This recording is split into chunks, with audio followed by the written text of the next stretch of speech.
Welcome to my channel soulful at the red J. ఇవాళ మన special recipe వచ్చేసి పాలక్ పన్నీర్.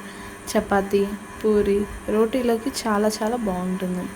మన ఇంట్లోనే రెస్టారెంట్ స్టైల్లో పాలక్ పన్నీర్ని టేస్టీగా చేసుకోవచ్చు. అయితే చాలామంది పాలక్ పన్నీర్ని చేసేటప్పుడు పాలకూరని వాటర్లో బాయిల్ చేసి చేస్తారు. అలా కాకుండా పోషకాలు ఏవి లాస్ అవ్వకుండా ఎంతో టేస్టీగా పాలక్ పన్నీర్ చేసుకోవచ్చు.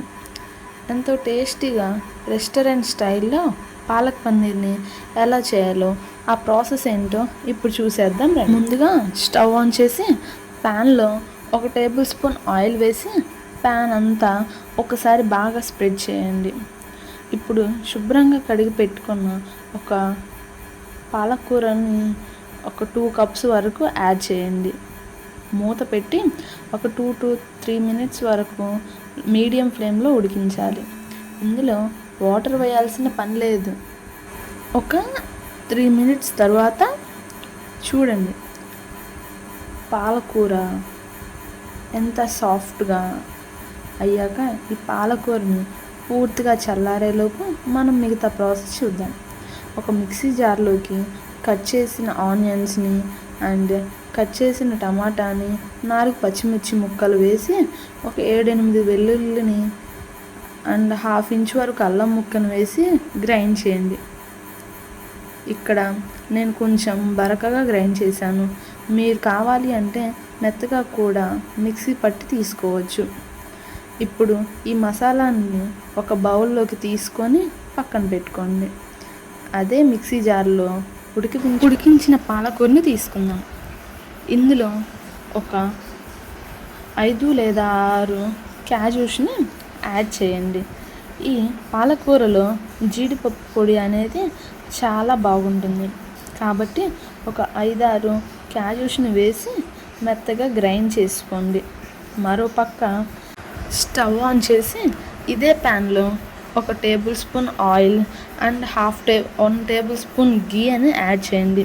మీరు కావాలంటే నెయ్యి ప్లేస్లో బటర్ కూడా యాడ్ చేసుకోవచ్చు. ఆయిల్ వేడయ్యాక జీలకర్రని వేసి స్ప్రెడ్ చేయండి. 2 బిర్యానీ ఆకులను కూడా వేయండి.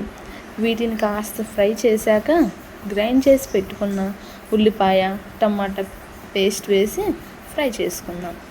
ఈ ఉల్లిపాయ టమాటాలో ఉన్న పచ్చివాసన అండ్ వాటర్ అంతా ఇంకిపోయే వరకు బాగా ఫ్రై చేయండి. ఇలా బాగా ఫ్రై చేశాక ఆయిల్ సపరేట్ అవుతున్నప్పుడు 1 టేబుల్ స్పూన్ వరకు 1/2 టేబుల్ స్పూన్ వరకు పసుపును వేసి కలపండి.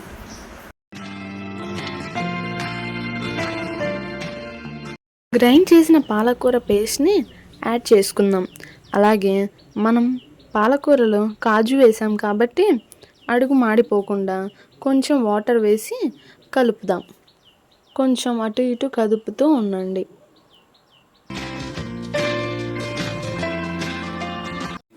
ఇప్పుడు ఇందులో 1/2 టేబుల్ స్పూన్ వరకు garam masala and 1 table spoon ధనియాల పొడి, 1 టేబుల్ స్పూన్ చిల్లీ పౌడర్ వేసి కలపండి. అలాగే టేస్ట్కి సరిపడా ఉప్పును కూడా వేసి కలపండి. ఇప్పుడు గ్రేవీకి సరిపడా నీటిని యాడ్ చేద్దాం. ఒక 3/4 కప్పు వరకు వాటర్ని యాడ్ చేయండి. చూడండి కన్సిస్టెన్సీ అనేది ఇలా పల్చగా ఉంటే సరిపోతుంది. ఇది ఉడికేసరికి దగ్గర పడుతూ ఉంటుంది. ఇప్పుడు మూత పెట్టి ఒక 3 నుంచి 4 నిమిషాల వరకు మీడియం ఫ్లేమ్లో ఉడికించాలి. బాగా ఉడికిన తర్వాత ఒక 3 మినిట్స్ తర్వాత 250 గ్రామ్స్ పన్నీర్ని ఇలా ముక్కలుగా కట్ చేసి వేయండి. మీరు కావాలి అంటే పన్నీర్ని పెద్దగా కట్ చేయొచ్చు లేదా కొంచెం చిన్నగా అయినా కట్ చేసి తీసుకోవచ్చు. అలాగే మీరు ఫస్ట్ పన్నీర్ని నెయ్యిలో కొంచెం ఫ్రై చేసి కూడా తీసుకోవచ్చు. ఒకసారి అంతా బాగా కలిపి మళ్ళీ మూత పెట్టి ఒక 3 మినిట్స్ వరకు ఉడికించాలి. 3 నిమిషాల తర్వాత 1 టేబుల్ స్పూన్ కస్తూరి మేతిని నలిపి వేయండి. ఈ పాలక్ పన్నీర్లో కస్తూరి మేతి ఫ్లేవర్ అనేది చాలా చాలా బాగుంటుంది. కాబట్టి కంపల్సరీగా యాడ్ చేయడానికి ట్రై చేయండి, లేకపోతే స్కిప్ కూడా చేయొచ్చు. అంతే అండి, ఎంతో టేస్టీగా పాలక్ పన్నీర్ అనేది రెడీ అవుతుంది. అంతే అండి, రెస్టారెంట్ స్టైల్లో palak paneer ready. Thanks for watching.